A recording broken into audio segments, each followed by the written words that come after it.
Ya, PT KAI ini mengubah rute dan polanya secara terbaru begitu ya. Kita akan membahasnya. Sudah hadir bersama saya melalui via Zoom pada malam hari ini ada Anne Purba, VP Corporate Sekretari PT KAI. Selamat malam, Mbak Anne.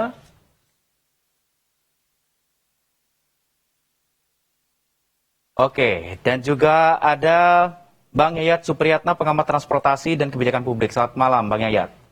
Selamat malam. Ya. Baik, Mbak Anne sudah mendengar suara saya? Sudah. Oke, baik.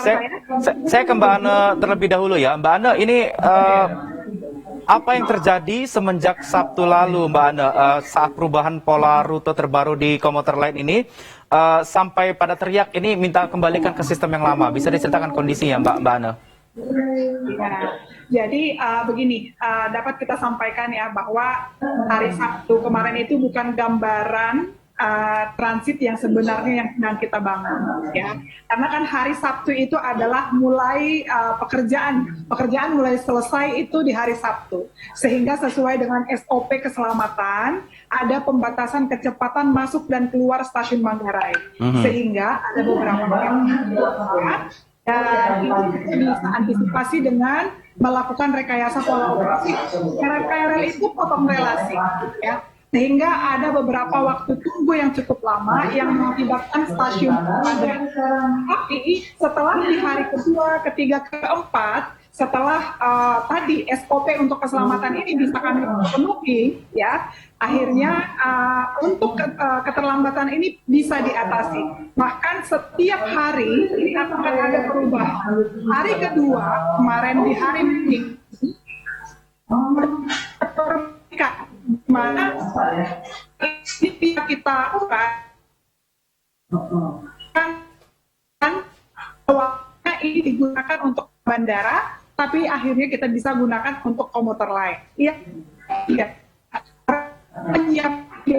Ada pagi hari dan 6 feeder di sore hari. Paginya berjalan dengan lancar. Sore ternyata ada beberapa hal yang perlu diatasi terkait dengan penjualan.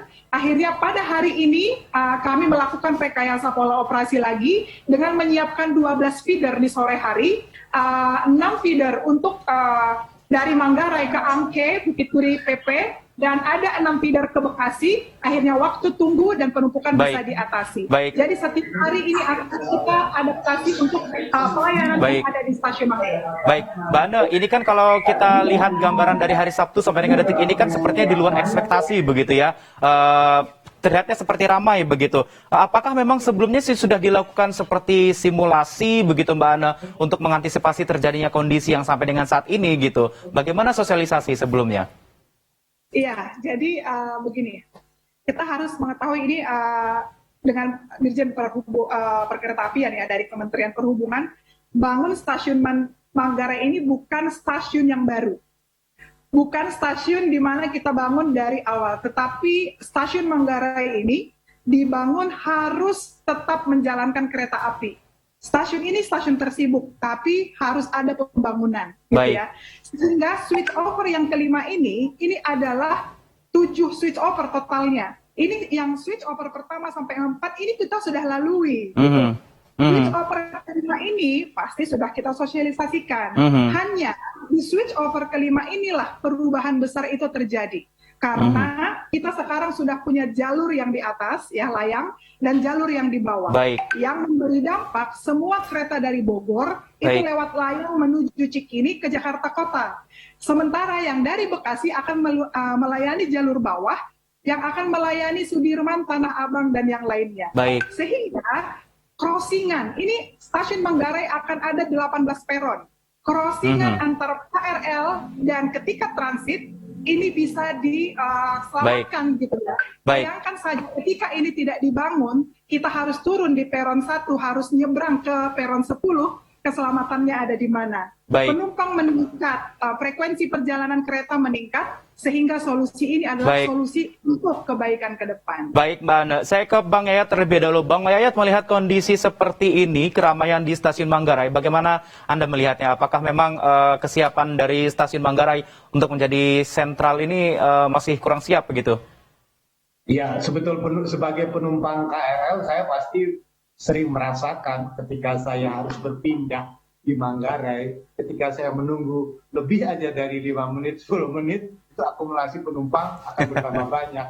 Itu kalau kondisi biasa-biasa saja. Ini kondisinya luar biasa loh.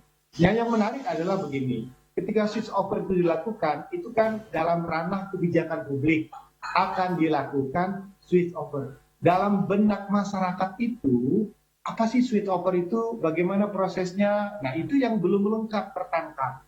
Apalagi dalam implementasinya, begitu di lapangan, itu harus diakui. Tadi dikatakan oleh Mbak Ane, ada transisi yang membuat waktu tunggu lebih lama. Dari kondisi yang dikatakan normal menjadi abnormal. Ini mohon maaf ya, Mbak Ane ya. Betul. Abnormal itu sesuatu yang tadinya orang kan bisa dari Bogor, bisa langsung ke Ancol, ke Tanah Abang, tanpa harus menunggu di Manggarai. Nah, sekarang harus menunggu di Manggarai. Dan ingat loh, jumlah penumpang Bogor ke arah Tanah Abang itu jumlahnya banyak. Bukan sedikit. Jadi akumulasi dari Depok, Bogor, mungkin bisa 5.000, 6.000 orang, tiba-tiba disuruh turun. Nah, kemudian berpindah. Dan ketika masa berpindah itulah ada waktu tunggu. Baik. Setiap waktu tunggu berakumulasi kepada jumlah penumpang semakin banyak. Baik. Sementara kapasitas ruangnya terbatas. Nah, yang Baik. mau catatan lagi, ini dari atas turun ke bawah, dari bawah turun ke atas. Itu Baik. yang agak kredit itu. Baik, baik. Jadi kondisi untuk saat ini memang masih belum stabil, bisa kita bilang begitu ya. Nanti Ya. kita akan lanjutkan perbincangan kita usai jeda yang satu ini. Tetaplah bersama kami Mbak Anu dan juga Bang Yayat.